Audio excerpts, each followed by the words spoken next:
Gillie, what up, dude? Huge fan of the podcast, my friend. Yes. I'm a big fan of the podcast. If someone hasn't listened to the podcast before, who would you say was the best guest? The one that was like the most memorable person? To the fans, Lil Durk.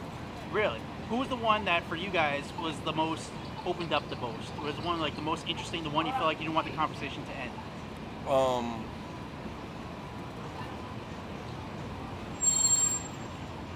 We had a lot of those, you know. Tusi had a real good interview. Oh shit, damn, dog. You good player? Thank you, man. Appreciate that. Kevin Durant, Mike Tyson, Damian Lillard. Yeah. You know, bunch of them. Who was the hardest one to get? The one to just nail down to get like, dude, just do the podcast already. Come on, everyone will go crazy because you guys are the number one. So, who was the hardest? Drake. Wait, you? Because he didn't do it I was yet. gonna say, have you reached out to him? Where's the stand with you, Drake? Drizzy, we waiting on you, baby. Has there been no communication or what? Yeah, no, we talked to Drake. I talked to him. You know, we always got communication. You know, and I want to shout out Drizzy, shout out my son out, and it really meant a lot to me and my family. Sure. So shout out to Drake, man. Truly appreciate that, brother. Rest in peace to Cheese. Long live my son. You know. So. Yeah. How are you doing, man? I know it's been a tough. Just dealing day by day. One day at a time, man. I hear you. So is Drake the go for you, though, the white whale that you need to get on the podcast, the one that you? Yes. Well, see, with our podcast, it really don't be about us. It be about what the fans want. Yeah. You know, we try to provide our fans with what they want, and they want Drake. So, you know, we just try to give them what they want, you know. And it would be a great interview because we gonna have fun. You know? Well, who was the one guest that you had that you were like, I'm surprised it didn't open up more? You thought it was gonna be a better interview, and maybe it wasn't you. It was maybe the chemistry between the two or three of you guys. Is there one person you wish would have went a little bit different for you guys? I really wouldn't say it would have went a little bit different. I would say ESTG. I would say because the same day that he came to do the podcast was the same, like right when he got there to do the podcast, something that went down in his neighborhood. Yeah. Or something.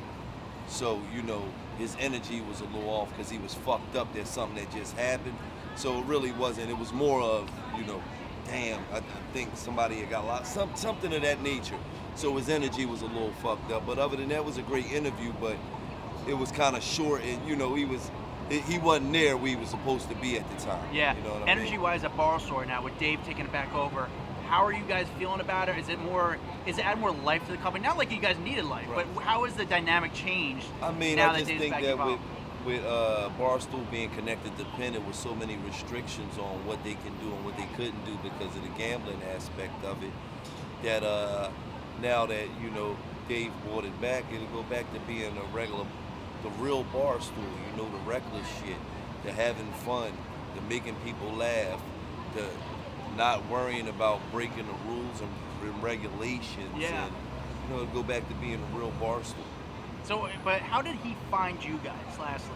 You know, like, you guys were doing Well, it your was thing. a kid named Rome that works at the bar store. He's from Philly. Yeah. And Rome was the one that knew about us.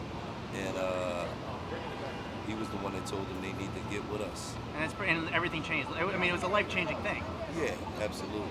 But, you know, I really got a lot of love for Erica and Dave, not only because it was a life-changing experience, but because, you know, when they on your side, they on your side. You know, a lot of other companies, if you do the wrong thing, you say the wrong thing, they back up off you. Yeah. You know, you do the wrong thing, you say the wrong thing, you make a mistake at Barstool. It's more of, okay, now let's clean it up, and, you know, people fuck up.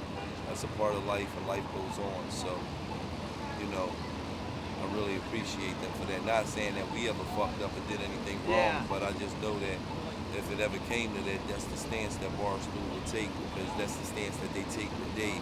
I hear you. Well, dude, I appreciate what you do. You guys do an awesome show. It's really dope, man. I wish you nothing but the best. Continued success, my friend. I appreciate it. Thank you.